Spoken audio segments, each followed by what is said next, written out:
चांद छुपा बादल में शर्मा के मेरी जाना सीने से लग जा तू बल खा के मेरी जाना गुमसुम सा है गुपचुप सा है मदहोश है। শুভ সকাল, সবাই ভালো আছো? দেখলেই তো ভিডিওতে যে রিমির এত টনসিল ফুলেছে না, কালকে সারা রাত ঘুমাতে দেয়নি। ওই তো আসলাম, এসে শুতে শুতে 1:30-2 বেজে গেল। তারপর রিমি সারা রাত ঘুমাতে দেয়নি, অনেক তাড়াতাড়ি উঠে গেছি, কারণ ও খালি ব্যথা ব্যথা করছে। ওর বাপি গেল, গিয়ে ওষুধ নিয়ে আসলো, ওষুধ নিয়ে এসে ওকে ওই লুচি আনলো, খেতে তো পারিনি। এত সকালবেলা কি খাবে? আর আমরা এখানে আসার পরে এই 1 মাস হয়ে গেছে, এখনও হচ্ছে লুচি টুচি তো খাইনি। কালকে শুধু চাউমিন খাইয়েছিলাম, দেখলে তো ভিডিওর মধ্যে চাউমিন খাইয়েছি। আর এই আজকে লুচি, এই 1 মাসের মধ্যে। তা ওই কচুরিয়ার তরকারি আনলো, রিমি ওটা একটুকু খেতে পারিনি, ওষুধ খাওয়ালাম। আর আমি আর তোমার দাদাভাই চা খেলাম। আর তোমাদের দাদাভাই এখন মাছ নিয়ে এসেছিলো, আজকে 4 দিন পরে মাছ খাবো। এই শুধু তো দেখো আলু সিদ্ধ হাবি ঝাবি খায়, এবার একটু মাছ তো লাগে বলো, তাই তেলাপিয়া মাছ আনলো। আর এখন রান্না করবো, খেয়ে দিয়ে আজকে 2টোর সময় ডাক্তার, এর জন্য হচ্ছে 12:30টার দিকে বেরোবো, লেট করে। এর জন্য আজকে ঘরে রান্নাবান্না, যেহেতু লাঞ্চের পরে যেতে বলেছে, তাহলে তো আজকে হসপিটাল থেকে খাওয়া দেবে না, তাই এখন রান্নাবান্না করবো, খাবো দাবো। 2 দিনের জামা কাপড় হয়ে গেছে হসপিটালের, ওইগুলো সব মানে বাথরুমে রয়েছে, ওগুলো কাচবো, বাসন রয়েছে সব মাজবো। চলো কি করতে থাকে, তোমরা সাথে থাকো, পাশে থাকো। এইদিকে আমি চাটা বসিয়ে দিলাম, আর রিমিকে কিন্তু আয়রন ওষুধটা দিয়ে দিয়েছি। কারণ বলো তো, ও তো একটু খালি গায়ে থাকে, এর জন্য কিন্তু সবসময় দেখাতে পারি না, ঘরের ভিতরে থাকে তো, আর প্রচুর গরম তোমরা তো জানো। আর রিমির কিন্তু টনসিলটা ফুলে গেছে, খুব ফুলে গেছে, একদম কিচ্ছু খেতে পাচ্ছে না। ওর বাপি তাড়াতাড়ি, এই দেখো দেখতেই পাচ্ছ, ওর মুখটা কিন্তু পুরো ফুলে গেছে, সারা রাত ঘুমাতে দেয়নি। আয়রন ওষুধটা খেয়ে ও আবার তার মধ্যে শুয়ে আছে কিন্তু। আর ওর বাপি কিন্তু কি করেছে, একটু যেহেতু ওষুধটা খাবে, কি দিয়ে খাবে, তাই এখানে আসার পরে কিন্তু আমরা কচুরি বলো, চাউমিন বলো, পাস্তা বলো, কিচ্ছু পাইনি। আর শুধু ওই চাউমিনটা কালকে খেয়েছিলাম রিমিকে বিলাট দেওয়ার আগে, আর আজকে কচুরি এনেছে। এই 1 মাসের মধ্যে এই একদিন কচুরি, তাও আমি কিন্তু কোনো সময় বাইরের খাবার, তোমরা তো জানো, রিমিকে খাওয়াতে চাই না, তাই এই আজকে এনেছি, তাও ঠেকাই পড়ে ওষুধ খাবে এত সকালবেলা, কি দিয়ে ও কিন্তু খেতে পারিনি। ওটা তোমাদের দাদাভাই আর আমি খেয়েছি পরে চা দিয়ে। আর এইদিকে আমি চা খাইয়ে রিমিকে তাড়াতাড়ি ওষুধটা খাইয়ে এখন তো আবার রান্না বসাতে হবে। আর জানো তো আমরা একবারই খাই। আর একটু ঘুমেতে তো লেটে উঠেছি, কালকে তো কত রাত্রে ঘুমিয়েছি, লেটে উঠেছি বলতে কি, শুয়েছি 2-2:30টার সময়, কিন্তু 3:30টার পরের থেকে আর ঘুমাতে পারিনি। রিমির মানে ওই টনসিলের ব্যথায় এত ব্যথা যন্ত্রণা, পুরো মুখ ফুলে গেছে 1 ঘন্টার মধ্যে। তারপরে তোমাদের দাদাভাইয়েরও বাজার করতে একটু লেট হয়ে গেল। আর আজকে 3-4 দিন হয়ে গেছে মাছ খায় না, এই মানে আলু সিদ্ধ, বাঁধাকপি এইসব খেয়ে খেয়ে যাচ্ছি। তাই আমি বললাম আজকে যখন ঘরে আছি, লেটও হয়ে গেছে, তাড়াতাড়ি বাজারে যাও। তোমাদের দাদাভাই বললো একটু লেটে বাজারে গেলে একটু সস্তায় মাছ পাওয়া যায়। আমি আজকে রান্না করি, তুমি হচ্ছে কটা জামা কাপড় আছে রিমির কেচে দাও। তাই তোমাদের দাদাভাই জামা কাপড়গুলো, রিমির সব জামা কাপড়গুলো আমি একটা জায়গায় গিয়ে করি, একটা চাদরের মধ্যে বেঁধে রেখে দিই, তারপরে গিয়ে তোমাদের দাদাভাই কেচে দেয়। আর আমি বললাম আমি আজকে রান্নাটা বসে, আগে ভাতটা বসিয়ে দিয়েছি, আর মাছটা তোমাদের দাদাভাই ধুয়ে দিয়েছিল। আর খাওয়াটা তোমাদের সাথে শেয়ার করতে পারিনি, লেট হয়ে গেছিলো। আমি সবসময় একটু তাড়াতাড়ি যাই সব জায়গায়, জানো তো, আমি অ্যাডভান্স যাই। আর দেখো রিমি স্নান করে রেডি হয়ে গেছে, আমিও স্নান করে কিন্তু রেডি হয়ে গেছি। আমি এখন 1টা বাজে, 1টারও আগে 12:30টার সময় আমি 1:45টার সময় আমি বেরিয়ে গেছি। তাড়াতাড়ি চলো, যদি ডাক্তার চলে আসে, মনে হয় যেন কি জানি আসবে না, তবু মনে হয় যেন কি ব্যস্ত। আর তোমাদের দাদাভাই যে সকালবেলা ওষুধটা এনেছিল, ওটা খেয়ে রিমি বলছে কি, মা আমার না আবার ব্যথা করছে। আমি যাওয়ার সময় তোমাদের দাদাভাইকে বললাম কি, তাহলে এক কাজ করো, ওষুধ নিয়ে নাও, ওখানে যদি আবার ব্যথা করে, ওখানে তো এসি পুরো হসপিটালটা, তাই ওখানে ঢুকে মাস্ক আর হচ্ছে ওষুধ নিয়ে নিল রিমির জন্যে।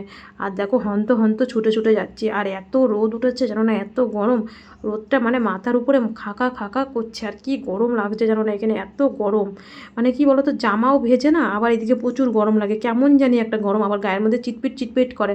আমাদের দেশে তো মনে করো গা ঘামে, একটা ঘাম হয়, কপাল দিয়ে ঘাম ঝরে, চিটপিট করে না। আর এখানে কেমন জানি শরীর জ্বলা জ্বলা চিটপিট চিটপিট করে, এরকম মানে একটা এরকম অসহ্য গরম। चांद छुपा बादल में शर्मा के मेरी जाना सीने से लग जा तू बल खा के मेरी जाना गुमसुम सा है गुपचुप सा है मदहोश है खामोश है ये समा हाँ ये समा कुछ और है हो चांद छुपा बादल में शर्मा के मेरी जाना सी। আর আসার সময় না আকাশটা আমার এত সুন্দর লাগছিল, তাই কিন্তু আমি একটু ভিডিও করে নিলাম, কিন্তু তোমাদের সাথে শেয়ার করলাম। আকাশটা আমি দূরের থেকে দেখছি কি সুন্দর লাগছে। আমি যে এত সুন্দর দৃশ্য তোমাদেরকে দেখাবো না তাই কখনো হয়? ভেলুরের দৃশ্য বলে কথা, যদিও আমি আগের ভিডিওতে দেখিয়েছি, তবুও আজকের ভিডিওটা কিন্তু পুরো অন্যরকম। তার জন্য ওখানে কিন্তু আমি একটু মিউজিক দিয়ে বললাম ভিডিওটা দিলে যতই দুঃখ করি তার মধ্যে তো একটু তোমাদেরকে আনন্দ তো দিতে হয়, নাহলে বলবা দিদিভাই শুধু দুঃখের কথাই বলে। তার জন্যই কিন্তু আকাশটা তোমাদের সাথে শেয়ার করলাম। আর এসেই কিন্তু উপরে চলে গেলাম। আজকে কিন্তু বিক্রম স্যার আছে, তোমাদেরকে বললাম না বিক্রম স্যার আচ্ছা লিফটে দেখো এই বাচ্চাটা আমার দিকে তাকাচ্ছিল, বুঝতে পারছিল যে আন্টি ক্যামেরা করছিল। ও তো ক্যান্সার পেশেন্ট, ক্যান্সার পেশেন্টদের দেখলে আমি তো এর মর্মটা বুঝি কত কষ্ট। আমি যেহেতু 8 বছর ধরে এই হিমাটোলজি ডিপার্টমেন্টে আসি, আমি যদি না আসতাম আমি তো বুঝতেই পারতাম না এত ছোটো ছোটো বাচ্চাদের ক্যান্সার হয় 8 বছর ধরে। আর এখানে আজকে যেহেতু দেখো ডাক্তার ওপিডি আছে, এখানে আজকে প্রচুর লোক। এখনও ডাক্তার কিন্তু ঢুকবে বিক্রম স্যার 2টা থেকে 3টের সময়। আজকে বিক্রম স্যার বলতে কি আজকে ক্যান্সারের যত ডাক্তার আছে আরও যে ডাক্তারদের নাম সব ডাক্তারই আজকে মোটামুটি আছে, এর জন্য কিন্তু আজকে প্রচুর ভিড়। আর আমরা এসেই 18 নম্বরে গেলাম, শুনলাম যে মহালক্ষ্মী ম্যাম ছুটিতে। তারপরে আমরা সোজা 6 নম্বর ঘরে চলে গেলাম, ম্যাডাম কি বলে। আর এখানে আরিফা ম্যামের কাছে আমরা এসেছিলাম, বিক্রম স্যারের অ্যাসিস্ট্যান্ট। উনি বললো আমি তো কিছু করতে পারবো না, আমার তো অ্যাপয়েন্টমেন্ট না নেওয়া থাকলে আমি তো কিছু করতে পারবো না, তোমরা কোন আন্ডারে আছো। তারপরে ওই ম্যামটার কী জানি নাম রিমি বললো ওইখানে আমরা ওই ম্যামের কাছে আছি। বললো কি ঠিক আছে যাও। এবার যেহেতু আমরা এখানে আস্তে আস্তে প্রায় 1টা-1.5টা বেজে গেছে, ওনারা টিফিনে গেছে। যেহেতু টিফিনে গেছে আমাদের ওয়েট করতে হবে, ওরা 1:30টার সময় ওরা টিফিন মানে দুপুরবেলার খাবার খেতে যায়। তাই আমি জলটা এখান থেকে নিয়ে এখানে জল খেয়েছিলাম, যেহেতু আমি ভাত খেয়ে চলে এসেছি জল খাইনি তাড়াতাড়ি হন্য হন্য করতে করতে, যেহেতু আমার ব্যস্ত আমার আগে আসতে হবে। আর এখানে সামনে বসে আছি যে একদম সামনে মুখের সামনে, যে ম্যাম কখন আসবে ম্যামের ওখানে ঢুকবো। আর ম্যাম আসার সঙ্গে সঙ্গে সিস্টার বলে, এখানে আমরা নার্স বলি। আর হচ্ছে ম্যাম আসার সঙ্গে সঙ্গে তোমাদের দাদাভাই কিন্তু ওখানে ঢুকে গেল আর রিমিও ঢুকে গেল। তারপর বললো ঠিক আছে বিক্রম স্যার 2:30-3টার দিকে আসবে, আমি কথা বলবো আর তোমরা বাইরে ওয়েট করো। আমরা বাইরে ওয়েট করছিলাম। আর এর মধ্যে কিন্তু বিক্রম স্যার 26 নম্বর ঘরে বিক্রম স্যার বসে, বিক্রম স্যার ঢুকেও গেছে। তোমাদের দাদাভাই বাইরে গেল, আমি আবার ফোন করে বললাম স্যার তো ঢুকে গেছে। তোমাদের দাদাভাই বলছে স্যার তো ঢুকলে আমাদের তো অ্যাপয়েন্টমেন্ট নেওয়া নেই, আমাদের তো আগে কথা বলতে দেবেন, আগে যে পেশেন্ট আছে পেশেন্টগুলো কথা বলবে তারপরে তো আমাদের কথা বলতে হবে। আর সত্যি সত্যি আগে পেশেন্ট দেখার পরে এখানে আমরা দাঁড়িয়েছি। আর যে সিস্টারের আন্ডারে যে আমরা বিএমটির আন্ডারে আছি, উনি এসে সত্যি সত্যি 1-2জন দেখার পরেই সিস্টার কিন্তু আমাদেরটা নিয়ে কথা বললো। আর এই যে দেখতেই পাচ্ছ সিস্টার আগে যাচ্ছে হন্য হন্য হয়ে, আর আমাদের পুরো কাগজপত্র নিয়েই। আর এই সিস্টারটা কিন্তু খুব ভালো, তোমরা দেখতেই পাচ্ছ, এর জন্য কিন্তু ভিডিও করেছি। যে ভালো তাকে তো দেখাতেই হবে তাই না, যে উনি আমাদের যদি এত হেল্প করছে। তারপরে তোমাদের দাদাভাইকে সব বুঝিয়ে দিল যে হ্যাঁ আজকে উনি চিঠি লিখে নিয়ে এসেছিলো। উনি তো আর রিমির রিপোর্টগুলো দেখেনি কম্পিউটার, এখানে তো সব কম্পিউটারে থাকে, এখানে তো আমাদের কলকাতার মতন কাগজ হয়ে মানে আসে না। যখন আমাদের ট্রিটমেন্ট শেষ হয়ে যাবে তখন আমরা কাগজ চলে, যেমন আমরা 2017 থেকে 2022 আমরা কী কী ট্রিটমেন্ট করেছি সেই কাগজটা আমাদের কাছে আছে। আর তারপরে 2022 থেকে এই অবধি যে ট্রিটমেন্ট করেছি এখনও কাগজ তুলিনি, সবার লাস্টে গিয়ে রিমি একদম সুস্থ হয়ে যাবে, চেক আপ হবে, তারপরেই কিন্তু আমরা রিপোর্ট তুলতে পারবো, তার আগে কিন্তু আমরা রিপোর্ট তুলতে পারবো না। আর এদিকে দেখো আমাদের হাতে পুরো বুঝিয়ে দিয়ে নার্স পুরো কমপ্লিট করে দিল যে অ্যাপয়েন্টমেন্ট নিতে হবে, ওর অপারেশন ওটা করতেই হবে। আর ভালো হয়েছে গো, এটা এমনিও বেড়ে গেছে ফুলে গেছে, যখন অপারেশনটা করাই ভালো। বাড়ির থেকেও বলছে হ্যাঁ অপারেশনটা করানোই ভালো। আমার বড়দা ফোন করে বলছে জানোই তো ওই একজন ব্যক্তি আমার খবর নেয়। তারপরে এদিক দিয়ে আমরা অ্যাপার্টমেন্ট নিয়ে চলে আসলাম। আর অ্যাপার্টমেন্টটা মানে ওর যে অপারেশন করবে সেই ডাক্তার অ্যাপার্টমেন্ট পেলাম মঙ্গলবার দিন পেয়েছি। শনিবার রবিবার তো এমনি ছুটি থাকবে তাই না, 2 দিন। আর সোমবার দিন আমাদের যা প্রসেসিং কাজ আছে ওগুলো করে ফেলবো, মঙ্গলবার দিন ওই ডাক্তার দেখে যখন অপারেশন করতে দেবে তখন। আর রিমি জানো তো সারাদিন কিন্তু কিচ্ছু খেতে পারিনি, ওই যেহেতু কিছু খাইনি ভাতটা মেখে তোমাদের সাথে শেয়ার করতে পারিনি তাড়াতাড়ি বেরোনোর জন্য। এর জন্য ওর বাপি একটা 30 টাকা দিয়ে ডাব কিনে দিল, তাই ডাবের জলটা খেয়েছে, আর কিন্তু কিচ্ছু খাইনি। পরে আবার ঘরে এসে শরবতি লেবু ছিল সেদিনকে যে হাটের থেকে এনেছিলাম শুকিয়ে যাচ্ছিলো, ওগুলো খাইয়েছি। তার মধ্যে আস্তে আস্তে বোঝোই তো বাড়ির থেকে ফোনে মানে শোনার জন্য ব্যস্ত হয়ে যায় কি বলেছে। আর দেখো এই গলিটা এই রাস্তাটা আমি মানে 8 বছর ধরে একই রকম রাস্তা দেখে যাচ্ছি, এই রাস্তাটা ঠিকও করে না কিছুও করে না, ভিড় হয়ে গেলে যাওয়া আসা এত অসুবিধা হয়। আর এসে আমি একটু চা বসিয়ে দিয়েছি জানো তো, চা খাই। তারপরে ভাত আর মাংস, আজকে মাংস এনেছিল, কালকে যেহেতু শনিবার সকালবেলা 40 টাকার মাছ এনেছিল আর এখন 50 টাকার মাংস এনেছে। রিমির জন্য কয় পিস সলিড আর আমাদের জন্য গিলা মেটে। রিমিকে খুব নরম করে পরে ভাতটা মাখিয়ে খাইয়ে দিয়েছিলাম। আর এদিকে এই দিদিভাইটার সাথে গল্প করছিলাম।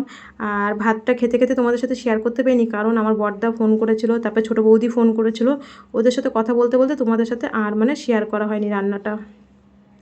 আর এইদিকে দেখো অনেক দিন পরে আজকে কিন্তু একটু বেশি না, হালকা বৃষ্টি হয়েছিল। এখানে তো এমনি রাস্তা সরু গলি, অল্প একটু বৃষ্টি হলে জানোই তো শহরের দেশে অল্প একটু বৃষ্টি হলেই কাদা হয়ে যায়।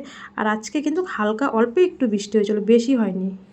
ভিডিওতে তো তোমরা সব দেখলে। হ্যাঁ, এটা সত্যি, ওর হচ্ছে টনসিলের অপারেশনটা করতে হবে। আর এই দেখো বিক্রম স্যার সিস্টার নার্স, এখানে সিস্টার বলে, নার্স হচ্ছে চিঠি লিখে বিক্রম স্যারকে দিয়েছিল। তা বিক্রম স্যার এই দেখো নিচে সইটা দেখতে পাচ্ছ, বিক্রম স্যারের সই আর বিক্রম স্যারের লেখা। এই যে বিক্রম স্যার চিঠি দিয়ে দিয়েছে ওর যে টনসিলটা অপারেশন করতে হবে। আর সত্যি সত্যি অপারেশনটা করে নিয়ে এখন ভালো, কেননা কালকে সারা রাত দেখলে তো আগের ভিডিওতে, আমরা 12:30টার সময় হসপিটাল থেকে আসলাম, রান্নাবান্না খাওয়া দাওয়া করে প্রায় 2:30টার সময় শুতে শুতে 2-2:30 বেজে গেছিলো। কিন্তু যখন 3:30 4টে বাজে রিমি বলছে, মা আমার খুব ব্যথা যন্ত্রণা করছে, সারা রাত ঘুমাতে দিতে পারিনি। তোমাদের দাদা ভাই তাড়াতাড়ি উঠে গিয়ে আবার সেই টনসিলের ওষুধ নিয়ে আসলো। প্রথম ভেবেছিলাম যে কুড়াবাড়ি আমার বাবার বাড়ি ওখানে যে ডাক্তারটা দেখায়, কল্যাণী হসপিটালের ডাক্তারটা, উনি এই টনসিলের ওষুধ দিতে, ভাবছিলাম ওখান থেকে নেবো। তা ভাবলাম কখন দাদারে ফোন করবো আর কখন ওষুধ আনবে, এখান থেকে বলেই তোমাদের দাদা ভাই অ্যান্টিবায়োটিক আর ওষুধ এনে খাইয়েছিলাম। আর তোমরা তো পুরো ভিডিওটা দেখলে, মুখটা পুরো ফুলে গেছে। আর সত্যি সত্যিই ওটা হয়তো আমরা এদেরকে বলিনি, চেপে গেছিলাম। আর ওরা তো রিপোর্টে ধরাই পড়ে গেছে, এখানে লুকানো কিচ্ছু যায় না। সে যেই এখানে আসো ডাক্তার দেখাতে, এখানে কোনো কিছু লুকানো যায় না। এখানে রিপোর্ট করলেই সব ধরা পড়ে যায় যে কী রোগ আছে। আর এই যে আমরা ডাক্তারের অ্যাপয়েন্টমেন্টও নিয়ে নিয়েছি, শনি রবিবার দিন ঘরে থাকতে হবে। আর মঙ্গলবার দিন সার্জারি, যে অপারেশন করবে তার ডাক্তারটা হচ্ছে মঙ্গলবারে দেখবে, তারপরে তো অপারেশনের ডেট দেবে কবে অপারেশনটা হয়। আর অপারেশনটা করতেই হবে, যেহেতু এখনই গাল ফুলে যাচ্ছে, ইনফেকশন হলেই তখনই গাল ফুলে যায়, তখনই ব্যথা যন্ত্রণা করে। আজকে সারাদিন কিচ্ছু খেতে পায় নাই, ভিডিওতে তো সব দেখলেই। ওই ডাবের জল খেলো, রাত্রিবেলা ওই চটকিয়ে চটকিয়ে সাবুর মতন মেখে দিলাম। মাংস এনেছিল রাত্রিবেলা, তোমাদের খাওয়াটা শেয়ার করতে পারিনি। আমার খেতে খেতে বদ্দা ফোন করেছিল, কথা বলছিলাম বদ্দার সাথে ফোনে, আর শেয়ার করতে পারিনি। যতটা পারি তোমাদের সাথে সব কিছুই শেয়ার করি, তাই বলে দিলাম যে হ্যাঁ ওই অপারেশনটা করতে হবে। অনেকে লাইফে, তারপরে তোমার কমেন্টে ফেসবুকে বিএমটি কবে হবে, বিএমটি কবে হবে। বিএমটি তো কালকেই ভর্তি করে নিত, অনেক রিপোর্ট খারাপ এসে, তোমরা তো সব দেখেছো। আমি যখন 13 বছর কষ্ট করতে পেরেছি, আর নাই হয়তো এখানে আমি 3 মাস পরে বাড়ি যেতাম, সেখানে আমি 4 মাস পরে হয়তো বাড়ি যাব। 1 মাস তো হয়েই গেছে এসছি, তোমরা তো জানোই। জামাই ষষ্ঠীর দিনকে বাড়ির থেকে বেরিয়ে, সবাই জামাই ষষ্ঠী করতে যায়, আমি মেয়েকে নিয়ে হসপিটালে থাকি। আর ওই দিনকে বেরিয়েছি, হয়তো 3 মাসের মাথায় বাড়ি যেতাম, সেখানে আমি 4 মাসের মাথায় বাড়ি যাব। কিন্তু একবারে পুরোপুরি কমপ্লিট করে নিয়ে যাওয়াটাই ভালো। এত বছর যখন কষ্ট করতে পেরেছি, আর কি আমি 15 দিন কষ্ট করতে পারবো না? তাই তোমাদেরকে আজকে আমি এর জন্য অন ক্যামেরাই বললাম, হ্যাঁ ওর হচ্ছে মঙ্গলবার দিন যে অপারেশন করবে সেই ডাক্তার মঙ্গলবার দিন অ্যাপয়েন্টমেন্ট পেয়েছে। শনি রবিবার তো এমনি ছুটি, ঘরে থাকতে হয়। আর সোমবারের থেকে আবার সব কিছু ট্রিটমেন্ট, সব 2 দিন ঘরে থাকতে পারবো, 2 দিন রেস্ট পাবো। সোমবারের থেকে আবার যুদ্ধ চালু। আর মঙ্গলবার দিন দেখি কবে বলে, বেড খালি ব্যাপার থাকা হয়, এখানে যারা যারা আসে তারা জানে বেড পাওয়ার ব্যাপার থাকে, না হলে কিন্তু বিএমটি রুমে ভর্তি যেত। শুধু এই রিপোর্টগুলো খারাপ আসার জন্য হয়তো 15 থেকে 20 দিন লেট হবে। তাই তোমাদেরকে পুরো সামনাসামনি বলে দিলাম। যাই হোক, সবাই ভালো থেকো, সবাই সুস্থ থেকো, সবাই সবার খেয়াল রেখো, সবাই সবার পরিবারের খেয়াল রেখো। আজকে এই পর্যন্ত, কালকে আর একটা ভিডিও নিয়ে আসবো, নেক্সট ভিডিও। আর তোমরা রিমিকে 2 হাত ভরে আশীর্বাদ করো। তোমরা তো সবাই বলছো কত ভালোবাসো রিমিকে, কত সাপোর্ট করছো। আর একটা কথা বলি, যেটা লাস্টে বলতে মনে নেই, আমাকে 3টে ইউটিউবার, 3টে বোন, একটা বান্ধবী আমার বয়সে আমাকে ফেসবুকে বলেছে আমি তোমার বয়সে আমাকে বান্ধবী বলবে। আমার বান্ধবী, অবশ্যই তোমাদের নামগুলো দেখাবো। আর ওরা টাকা পাঠিয়েছে রিমির জন্য, ওদের সামর্থ্য মতন ওরা টাকা পাঠিয়েছে, সেই নামগুলো তোমাদের জানাবো আর ভিডিওটা করব। সেই টাকাটা দিয়ে এমন রিমিকে এমন কিছু জিনিস লাগবে, সেই টাকাটা দিয়ে, ওদের টাকাটা দিয়েই ওই জিনিসগুলো, এমন জিনিস কিছু দরকারি জিনিস আছে ওগুলো কিনে তারপরে ভিডিওটা করব। শুধু আমরা সার্জারির এইটার সার্জারিটা, টনসিলের সার্জারিটার জন্য ওয়েট করছি বলে ওদের টাকাটা আমার অ্যাকাউন্টেই রয়েছে। 3 জন টাকা পাঠিয়েছে, এটাও তোমাদের আজকে বলে দিলাম, না বললে কেমন দেখাবে। আর ভিডিও তো করবোই ওদেরকে নিয়ে, তোমরা দেখতে পারবে। ওরাও ইউটিউবে সামান্য, ছোট ইউটিউবার, এখনও ওরাও পেমেন্ট পায় না, তার মধ্যে ওরা ওদের সামর্থ্য মতন পাঠিয়েছে। ওরা হয়তো ভাবছে 500 টাকা 1000 টাকা পাঠালে আমাদের কি সংসারটাকে চলবে না, ওরা হয় এর জন্যই পাঠিয়েছে। আর একটা বোন পাঠিয়েছে, ওর একটা ভাইপো ওরকম থ্যালাসেমিয়া ছিল, ও তার মর্মটা বোঝে। শিলিগুড়ি না কোচবিহারের দিকে বাড়ি। ও আজকেও টাকা পাঠিয়েছে 1000 টাকা। আর ওদের নিয়ে ভিডিওটা অবশ্যই আসবে খুবই তাড়াতাড়ি। সবাই ভালো থেকো, সবাই সুস্থ থাকো। আজকে এই পর্যন্ত, কালকে আরও একটা ভিডিও নিয়ে আসবে। বাই।